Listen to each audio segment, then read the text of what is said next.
الحمد لله وحده لا شريك له والصلاة والسلام على محمد لا نبي بعده ولا رسالة بعد رسالتي ولا نبوة بعد نبوتي ولا كتاب بعد كتابي ولا معصوم بعد اسمتي ولا سنة بعد سنتي ولا أمة بعد أمتي. أما بعد، قال الله تبارك وتعالى: الذي خلق الموت والحياة ليبلوكم أيكم أحسن عملا. وقال تعالى: كل نفس ذائقة الموت وإنما توفون أجوركم يوم القيامة فمن زحزح عن النار وأدخل الجنة فقد فاز وما الحياة الدنيا إلا متاع الغرور. وقال تعالى في موضع آخر: قل إن الموت الذي تفرون منه فإنه ملاقيكم. صدق الله العظيم وصدق رسوله النبي الكريم، ونحن على ذلك لمن الشاهدين والشاكرين والحمد لله رب العالمين. سبحانك لا علم لنا إلا ما علمتنا إنك أنت العليم الحكيم. میرے محترم بزرگوں، دینی اور ایمانی بھائیوں، پس پردہ میری آواز کو سننے والی میری ماؤں بہنوں،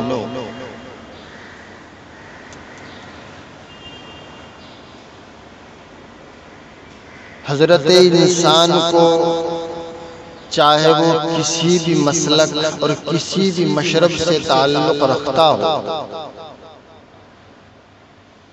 آپس میں ایک دوسرے سے بہت سے اختلافات ہیں، مسلکی اعتبار سے، مذہبی اعتبار سے، معاشرتی اعتبار سے، اخلاقی اعتبار سے، ہر ایک اپنی الگ رائے رکھتا ہے۔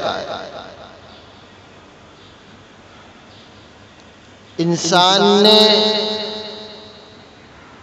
زندگی جینے کے اپنے اپنے اصول بنائے ہیں۔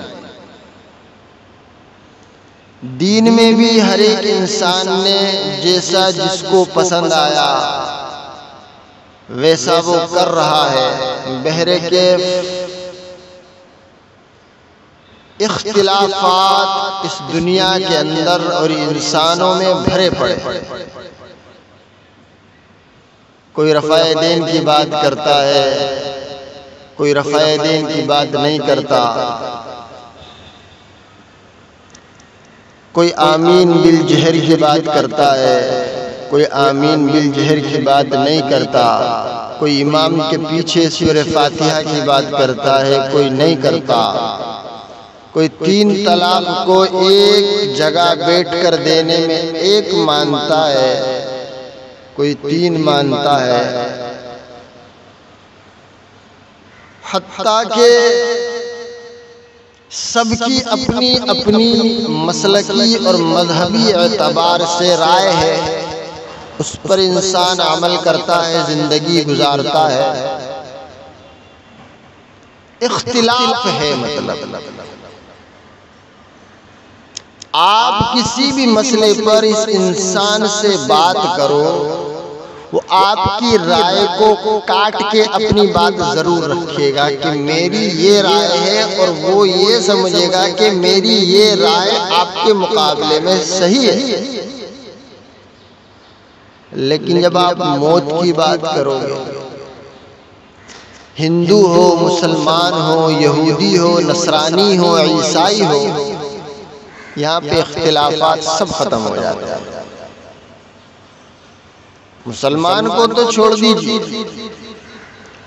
اغیار جو اللہ اور اس کے رسول صلی اللہ علیہ وسلم کو نہیں مانتے، موت پر ان کا بھی اختلاف نہیں کہ برحق ہے بھائی، وہ تو آنی ہے، اس پر کسی کا اختلاف نہیں ہے۔ موت آنی ہے اور آ کر کے رہے گی، کیونکہ صبح سے شام تک، شام سے پھر صبح تک انسان اپنی نظروں سے دیکھ رہا ہے کہ میں کتنوں کو گڈھے کے اندر ڈال کے آ رہا ہوں، کتنوں کے ساتھ جا رہا ہے، کتنوں کی خبریں سن رہا ہے، کتنوں کو اپنے ہاتھ سے جلا رہا ہے، کتنوں کو تابوت میں بند کر کے گاڑ رہا ہے۔ موت میں کسی کا بھی اختلاف نہیں ہے، کہیں گے نہیں بھئی آنی ہے، وہ تو برحق ہے، آ کر کے رہے گی۔ اغیار بھی اس بات پر ایگری کرتے ہیں کہ نہیں، موت برحق ہے، اس نے آنا ہے، ایک دن انسان نے دنیا سے جانا ہے۔ ہندو بھی کہتا ہے کہ نہیں بھائی موت تو آنی ہے، پرمیشور کے پاس ہم کو جانا ہے۔ کرسچن بھی کہتا ہے کہ نہیں، جس دن بلاوا آئے گا جانا پڑے گا۔ مسلمانوں میں جتنے مسلکی اور مذہبی اختلافات ہیں وہ اپنی جگہ پر، لیکن اگر موت پر کسی سے بات کی جائے تو وہ کہے گا حق ہے بھائی، آئے گی، اس میں کسی کا اختلاف نہیں ہے۔ کیوں، کیسے، کب، کہاں، وہ اللہ جانتا ہے، لیکن یہ بات ہر ایک مسلک اور مذہب کا انسان تسلیم کرے گا کہ موت آئے گی، آ کر کے رہے گی، برحق ہے۔ قُلْ إِنَّ الْمَوْتَ الَّذِي تَفِرُّونَ مِنْهُ فَإِنَّهُ مُلَاقِيكُمْ۔ اللہ جل جلالہ وعظم نوالہ نے قرآن کریم کے اندر ارشاد فرما دیا کہ جس موت سے تم بھاگتے ہو یقیناً وہ تم تک پہنچ کر رہے۔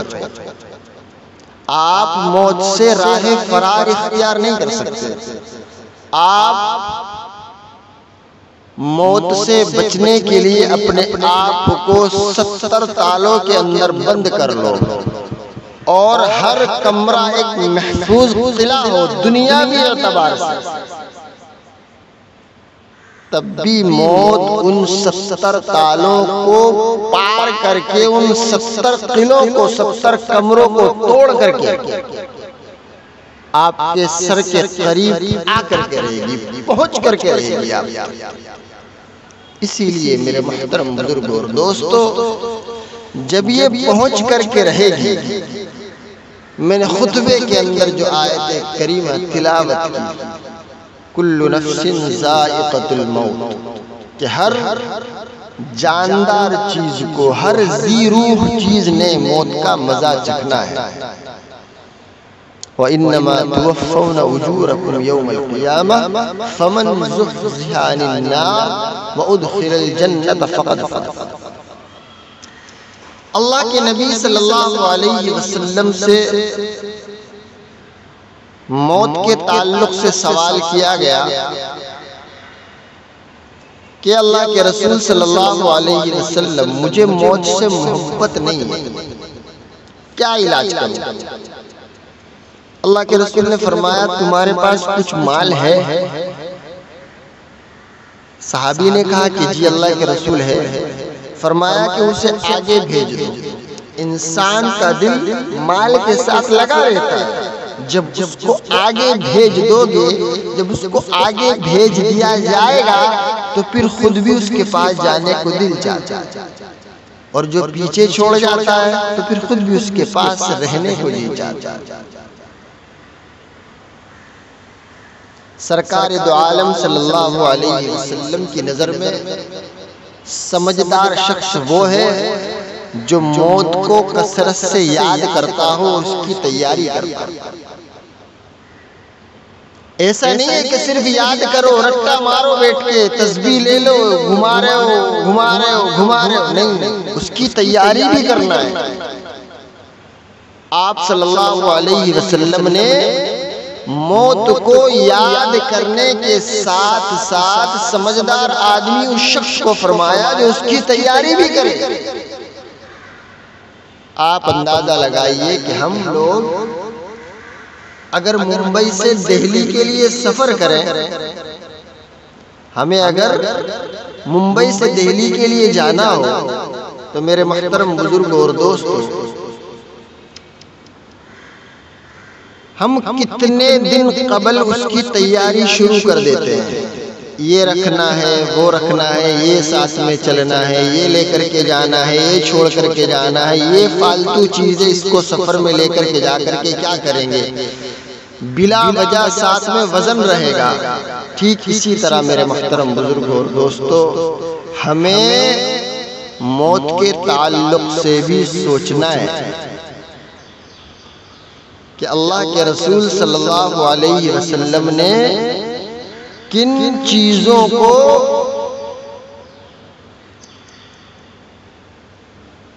یہ فرمایا کہ یہ کرو گے تو یہ موت کے بعد تمہارے ساتھ آئیں گی، تمہارے کام آئیں گی۔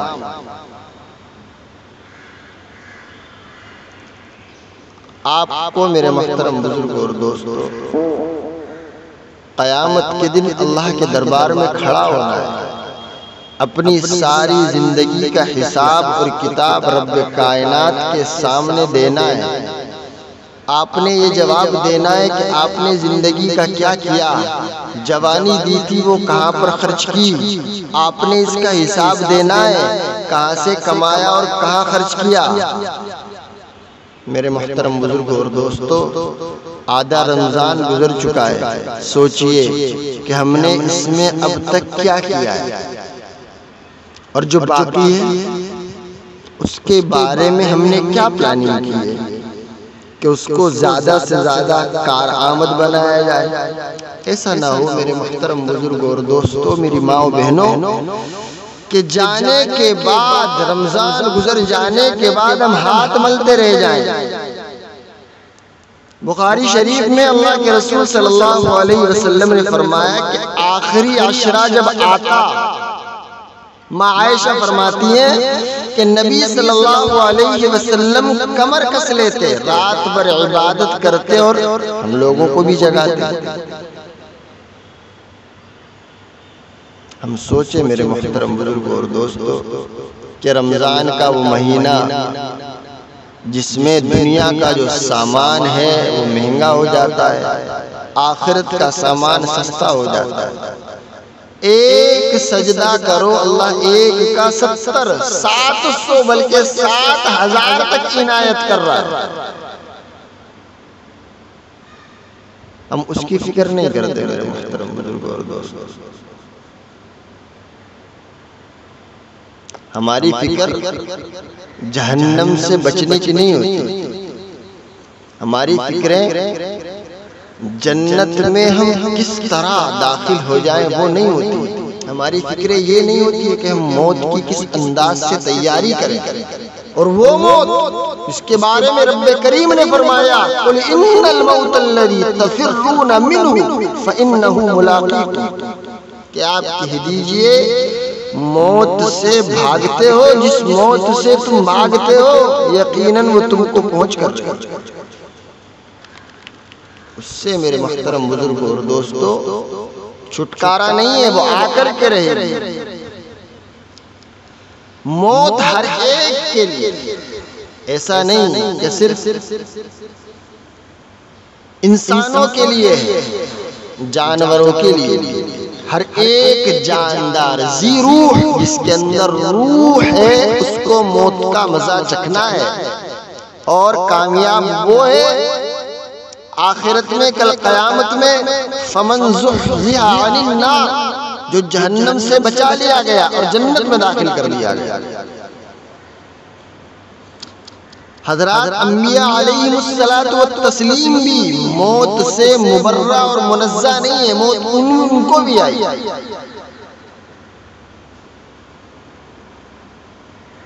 اور صرف موت آئی ہی نہیں بلکہ موت کی تلخی کو ان کو گوارا کرنا پڑا، اگرچہ ان سے باقاعدہ پہلے اجازت لی جاتی ہے۔ جان ہر ایک کو پیاری ہے، زندگی ہر ایک کو عزیز ہے، کیونکہ دنیا میں بار بار نہیں آیا جاتا، حیات انسانی کا پیمانہ ایک نہ ایک دن بھر جاتا ہے، لبریز ہو جاتا ہے۔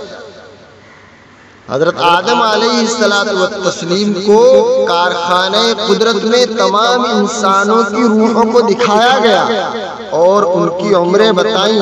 رب العزت نے انہیں بتایا کہ دنیا میں آپ کی عمر اتنے سال ہوگی، 1000۔ حضرت آدم کی ایک روح ایسی دکھائی گئی جس کے بارے میں بتلایا گیا کہ دنیا میں اس کی عمر صرف 50 سال ہوگی۔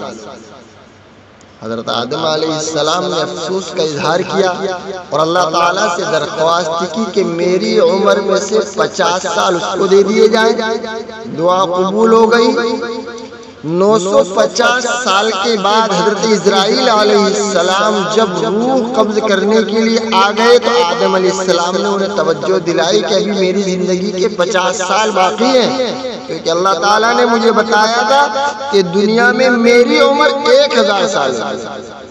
حضرت اسرائیل علیہ السلام نے حضرت آدم کو بتایا کہ دنیا میں آپ کی عمر تو اتنی ہی تھی، لیکن آپ زندگی کے 50 برس کسی کو دے چکے ہیں، لہذا دنیا میں آپ کا وقت ختم ہو چکا ہے۔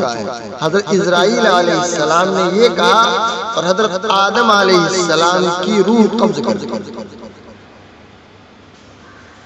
اسی طرح میرا محترم بزرگ اور دوستو ایک اور واقعہ بیان کیا گیا کہ حضرت موسیٰ علیہ السلام کی روح قبض کرنے کے لیے جب ملک الموت اسرائیل علیہ السلام تشریف لائے تو انہوں نے پیغمبرانہ جلال سے انہیں ڈانٹ دیا۔ اسرائیل علیہ السلام دربار الہی میں حاضر ہوئے اور اپنی رویداد بیان کی۔ اللہ تعالیٰ نے ان سے کہا کہ دوبارہ حضرت موسیٰ علیہ السلام کے پاس جاؤ، انہیں میرا سلام کہنا اور پیغام دینا، اگر وہ اجازت دیں تو روح قبض کرنا۔ حضرت اسرائیل علیہ السلام دوبارہ حضرت موسیٰ علیہ السلام کے پاس حاضر ہوئے، رب العزت کا سلام دیا اور پیغام سنایا کہ مولا کریم فرماتے ہیں کہ اگر آپ دنیا میں ابھی اور زندہ رہنا چاہتا ہیں، اگر آپ دنیا میں اور زندہ رہنا چاہتے ہیں تو بیل کی پیٹھ پر ہاتھ رکھیں، جتنے بال آپ کے ہاتھ میں آ جائیں گے میں آپ کو اس سے بھی زیادہ برس کی زندگی عطا کرنے کو تیار ہوں۔ آپ علیہ السلام کا کیا ارادہ ہے؟ حضرت موسیٰ علیہ السلام نے حضرت اسرائیل سے پوچھا، اتنی لمبی عمر گزارنے کے بعد بھی موت آئے گی اور تم میری روح قبض کرنے آؤ گے؟ حضرت اسرائیل نے کہا، حضور میری ڈیوٹی یہی ہے۔ حضرت موسیٰ علیہ السلام نے کہا، اگر موت اٹل ہے، اس سے چھٹکارا نہیں ہے تو کل کے بجائے آج ہی موت قبول کر لے بھائی۔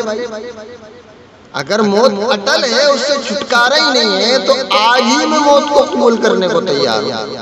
اجازت ملنے پر حضرت اسرائیل علیہ السلام نے روح قبض کر دی۔ حضرت ابو ہریرہ رضی اللہ تعالیٰ عنہ سے روایت ہے کہ حضرت داؤد علیہ السلام نہایت شرم و حیا والے پیغمبر، گھر سے جاتے تو کمرے کا دروازہ بند کر جاتے۔ ایک روز واپس آئے، اپنے کمرے کا دروازہ کھلا دیکھا، ایک شخص اندر کھڑا ہے۔ آپ علیہ السلام نے پوچھا، تو کون ہے اور اندر کیسے آیا؟ اس نے جواب دیا، میں وہ ہوں کہ بادشاہوں کے دربان بھی مجھے اندر آنے سے نہیں روک سکتے۔ داؤد علیہ السلام نے فرمایا، پھر بلا شبہ تم ملک الموت اسرائیل علیہ السلام۔ یہ کہہ کر اسی جگہ چادر اوڑھ کر لیٹ گئے۔ ملک الموت نے آگے بڑھ کر پیغمبر علیہ الصلاۃ والتسلیم کی روح قبض کر دی۔ انسان میرے محترم بزرگ اور دوستو موت کے سامنے بے بس ہے۔ صرف عام انسان ہی نہیں بلکہ خدا کے پیغمبر بھی نہ موت سے خود بچ سکے اور نہ ہی کسی کو بچا سکے۔ حضرت نوح علیہ السلام نے راہ حق میں 950 سال تکالیف برداشت کی۔ ظلم و ستم اور تشدد کی دنیا میں اس کی مثال نہیں ملتی۔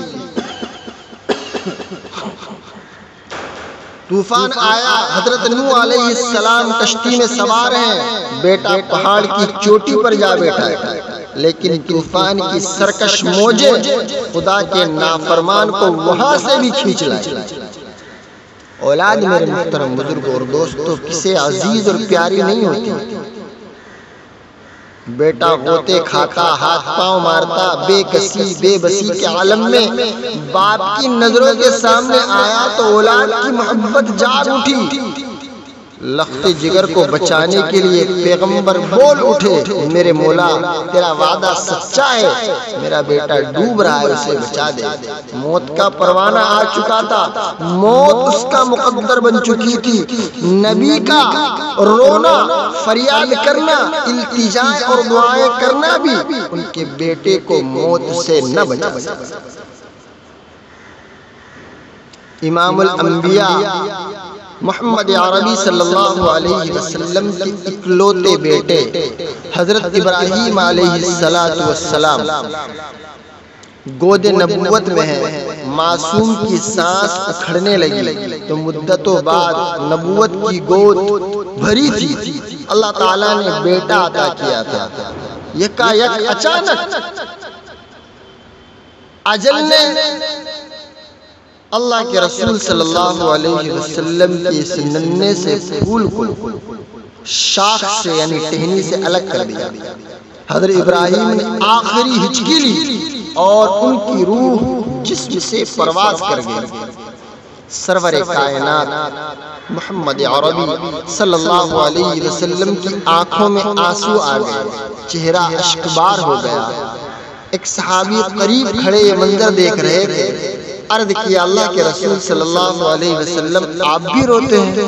فرمایا ہاں میں بھی روتا ہوں، میں اللہ کا نبی اور رسول ہوں، اس کا محبوب ہوں، لیکن اس کے ساتھ ساتھ میں اپنے معصوم بچے کا باپ بھی ہوں جو مجھ سے بچھڑ گیا ہے۔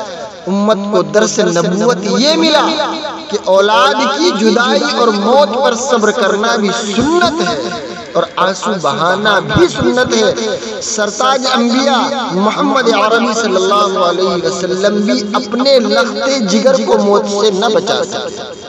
موت نبی کی گود سے ان کے معصوم بیٹے کو اچک کر لے۔ میرے محترم بزرگوں اور دوستو، موت ہر ذی روح کے لیے لازم ہے، موت آنی آنی۔ نبی کریم صلی اللہ علیہ وسلم ماں عائشہ صدیقہ رضی اللہ تعالی عنہا کے ساتھ ٹیک لگائے ہوئے ہیں۔ پاس ہی پانی کا پیالہ ہے جس میں ہاتھ ڈال کر چہرے انور پر پھر لیتے ہیں۔ روح اقدس کبھی سرخ اور کبھی زرد پڑ جاتا ہے۔ چہرہ اللہ کے رسول کا آخری وقت ہے، کبھی لال ہو جاتا ہے کبھی پیلا ہو جاتا ہے۔ جلیل القدر بیٹی فاطمہ رضی اللہ تعالی عنہ تیمارداری کر رہی ہیں اور اپنے عظیم باپ کی تکالیف کو دیکھ رہی ہیں، بار بار ہائے میرے ابا کی تکلیف پکار رہی ہیں، ہائے میرے ابا کی تکلیف پکار رہی ہیں، رو رہی ہیں زاروں قطار۔ کبھی چہرہ اس طرف کرتے ہیں کبھی اس طرف۔ اللہ کے رسول صلی اللہ علیہ وسلم کی زبان پر اچانک یہ مبارک جملے آ جاتے ہیں، خدا کے سوا کوئی معبود نہیں، اللہ کے سوا کوئی معبود نہیں، اور موت جو ہے وہ تکلیف کے ساتھ ہے۔ اتنے میں میرے محترم بزرگوں اور دوستو، نبوت کے دروازے پر دستک ہوئی۔ جگر گوشہ رسول حضرت فاطمہ رضی اللہ تعالی عنہا دروازے پر آئے ہوئے ملاقاتی بدو سے جھگڑ رہی ہیں کہ میرے ابا کی طبیعت سخت علیل ہے اور تو دروازہ کھٹکھٹا رہا۔ محمد عربی صلی اللہ علیہ وسلم نے فرمایا، بیٹی کس سے جھگڑ رہی ہو؟ یہ تو تیرے بابا کے گھر کا احترام ہے، ورنہ یہ دروازے پر آنے والا کسی سے اجازت نہیں مانگا کرتا۔ آخری وقت میں میرے محترم بزرگوں اور دوستو، امام الانبیاء اور تمام انبیاء علیہ الصلوۃ والتسلیم اور اولیاء کرام موت سے بہت ڈرتے ہیں۔ اسی کی وجہ یہ تھی کہ موت کی سختیوں اور اس کی تکلیفوں پر ان کا پختہ یقین اور ایمان تھا۔ آج کل لوگ میرے محترم بزرگوں اور دوستوں ناواقفیت کی بنا پر کہ موت کیا چیز ہے، موت کیا ہے، اس کے لیے اس کی سختی سے بچنے کے لیے دعائیں نہیں مانگتے، حالانکہ اللہ کے رسول صلی اللہ علیہ وسلم نے موت اور نزا کی تکلیفوں سے پناہ مانگی اور گڑ گڑا کر اللہ تعالیٰ سے دعائیں مانگی۔ حضرت عیسیٰ علیہ السلام کا ارشاد ہے کہ دعا کرو اللہ تعالیٰ نزا کی تکلیف مجھ پر آسان کر دے۔ انہوں نے کیا خوب جملہ کہا کہ موت کے خوف نے مجھے موت کے قریب کر دیا۔ حضرت حسن فرماتے ہیں کہ نبی کریم صلی اللہ علیہ وسلم نے ایک مرتبہ موت کی سختی سے ذکر فرمایا، موت کا سختی سے ذکر فرمایا کہ موت سے اتنی تکلیف ہوتی ہے جتنی کہ 300 جگہ تلوار کی کاٹ سے ہوتی ہے۔ ایک روایت میں کہ حضرت موسیٰ علیہ السلام کا جب وصال ہوا تو اللہ تعالیٰ نے دریافت فرمایا کہ موسیٰ موت کو کیسا پایا؟ انہوں نے عرض کیا کہ مولا اپنی جان کو ایسا دیکھ رہا تھا جیسے زندہ چڑیا کو اس طرح آگ پر بھونا جا رہا ہو کہ نہ اس کی جان نکلتی ہو اور نہ ہی اڑنے کی کوئی صورت ہو۔ اور ایک دوسری جگہ حضرت موسیٰ علیہ السلام سے موت کے تعلق پوچھنے پر آپ علیہ السلام نے فرمایا کہ موت کے وقت میری حالت ایسی تھی جیسے زندہ بکری کی کھال اتاری جا رہی ہے۔ حضرت عمر رضی اللہ تعالی عنہ حضرت کعب رضی اللہ تعالی عنہ سے دریافت کیا کہ موت کی کیفیت بیان کرو۔ انہوں نے عرض کیا کہ امیر المؤمنین جس طرح ایک کانٹے دار ٹہنی کو آدمی کے اندر داخل کر دیا جائے جس کے ساتھ بدن کا ہر جز لپٹ جائے پھر اسے ایک دم کھینچ لیا جائے، اس طرح جان کھینچی جاتی ہے، اس طرح روح کو جسم سے الگ کیا جائے، اس طرح جسم کے اندر سے روح کو کھینچا جاتا ہے۔ حضرت عمرو بن عاص رضی اللہ تعالی عنہ کو نزا کے عالم میں پوچھا گیا کہ کیا حال ہے؟ فرمایا پگھل رہا ہوں، بگڑتا زیادہ ہوں بنتا کم ہوں۔ ایک روایت ہے کہ ان کے بیٹے سے سوال کیا کہ حضرت عمرو بن عاص نے ٹھنڈی سانس لی اور کہا کہ موت کی صفت بیان نہیں ہو سکتی، موت ناقابل بیان ہے، لیکن اس وقت ایسا محسوس ہوتا ہے گویا آسمان زمین پر ٹوٹ پڑا ہے اور میں دونوں کے درمیان پڑ گیا ہوں۔ حجاج بن یوسف سے جب سکرات موت کی سختیوں کے بارے میں پوچھا گیا تو حجاج بن یوسف نے کہا شدید مصیبت، شدید تکلیف، ناقابل بیان، ناقابل برداشت درد، لمبا سفر، توشہ تھوڑا، آہ میری ہلاکت۔ اگر اس قہار اور جبار نے مجھ پر رحم نہ کھایا تو میری آخرت سراسر برباد۔ حضرت حسن فرماتے ہیں کہ جب اللہ تعالیٰ نے حضرت آدم علیہ السلام اور اس کی ذریت کو پیدا فرمایا تو فرشتوں نے عرض کیا کہ مولا اولاد آدم زمین میں نہ سما سکے۔ اللہ تعالیٰ نے فرمایا میں موت کو پیدا کروں گا۔ پروردگار عالم نے کارخانے قدرت کے نظام کو ہر لحاظ سے جامع، مکمل اور متوازن بنایا۔ صبح کے لیے شام، دن کے لیے رات، بہار کے لیے خزاں، سردی کے لیے گرمی، سفید کے لیے کالا، زمین کے لیے آسمان کو پیدا فرمایا۔ اسی طرح زندگی کے لیے موت کو پیدا فرمایا۔ قرآن مجید میں ارشاد ہوتا ہے الذی خلق سبع سماوات طباقا ما ترى في خلق الرحمن من تفاوت فارجع البصر هل ترى من فطور۔ جس نے موت اور زندگی کو پیدا کیا تاکہ وہ آزمائے ہم کو کہ ہم میں سے عمل کے اعتبار سے کون بہتر ہے۔ اللہ تعالیٰ میرے محترم بزرگوں اور دوستو اپنے بندوں پر موت کی اہمیت اور اس کی حقیقت کو بتانے کے لیے کہ موت کیا ہے، موت کیوں آتی ہے، اس کی وجہ بیان کی کہ ہم نے آپ کو پرکھنے کے لیے دنیا کے اندر بھیجا ہے کہ کون نیک عمل کر کے میرے پاس آتا ہے، کون اپنی زندگی کو بنا کر کے لاتا ہے، کون اپنے اندر صفات کاملہ لے کر کے آتا ہے، کون اپنے اندر اچھی صفات لے کر کے آتا ہے۔ حدیث پاک کے اندر آتا ہے کہ جو آدمی ساری زندگی اللہ کے حکم اور رسول اللہ صلی اللہ علیہ وسلم کے طریقوں پر زندگی گزارے گا تو اس کے جسم سے روح کو اس طرح نکالا جاتا ہے جس طرح ہماری مائیں بہنیں آٹا گوندتے وقت اگر بال دکھ جائے تو آٹے میں سے بال کو نکال کر کے پھینک دیتے ہیں۔